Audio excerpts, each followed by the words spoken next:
Hi, my name is Deborah Casimir, and I am a guitar teacher with 23 years experience teaching at our local community college.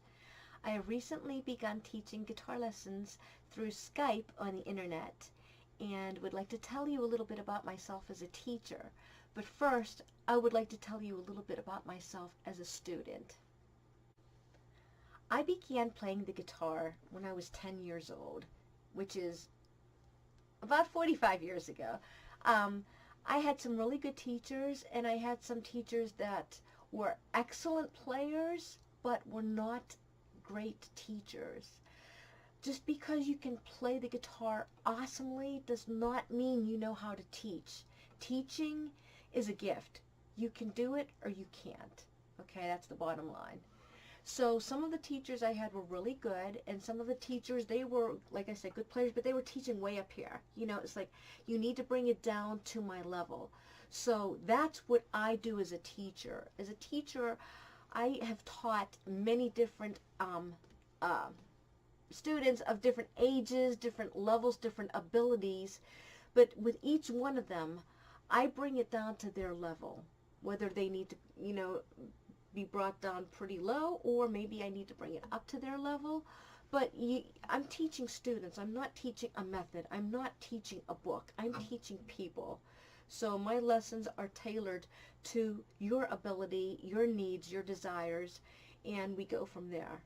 I don't give you a lot of stuff and say, hey, this is what you have to do. No, I give you what you need or what you want to do, and we go in different directions. So I will never say there's only one way to do something, because there's not. Everybody's different, and I teach each person according to their ability to play and their ability to understand.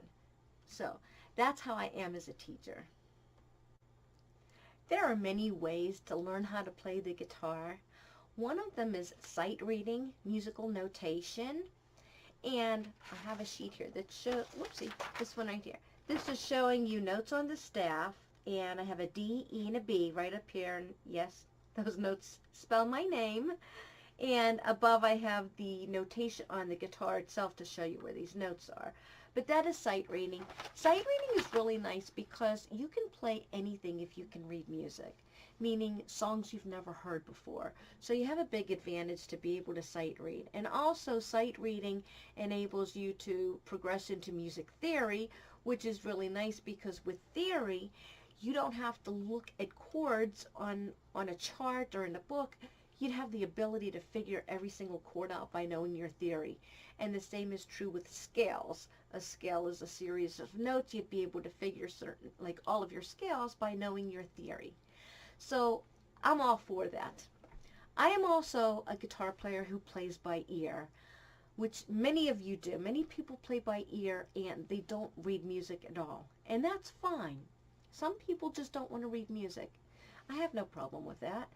Playing by ear is wonderful because if you hear a song and you're gifted enough to just play that song, you know, that's wonderful. The only drawback to only playing by ear is you can only play songs that you've heard before. If you can sight read musical notation, then you can play any piece of music whether you've heard it or not. So there's pros and cons with both. You know, sight reading may take a little bit longer to do for some people. Playing by ear may be faster. But again, you have to decide what kind of person you are and what works best for you. On a guitar, you can play either notes or chords, and sometimes you can even play both at the same time. So here's an example of just single notes. And this is Oh Susanna.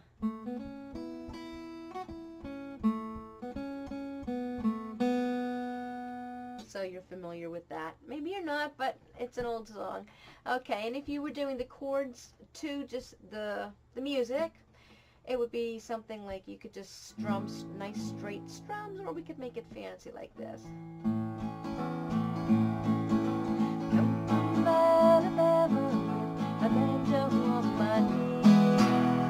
So I made it a little fancy. Okay, and then if you were playing both at the same time, it sounds something like this. So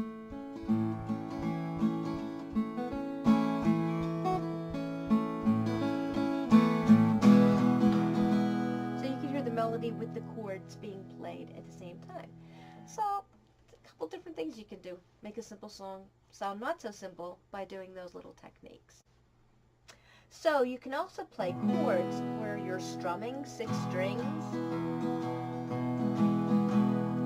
There's simple chords where you only need 1 finger to just play a couple strings, so it's easier for your hands when you are beginners. And then there are the full chords, and there again are various ways to play full chords. I never like to say there's only one way. There's many ways, and I teach you according to your ability to play them. So, and then there are the bar chords when you're playing 6 strings with 1 finger.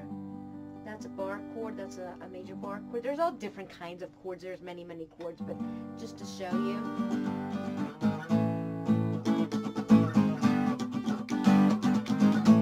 So that's what a bar chord is. Again, simple chords, full chords that are open string chords, and bar chords. And there's a lot you can do with all of these.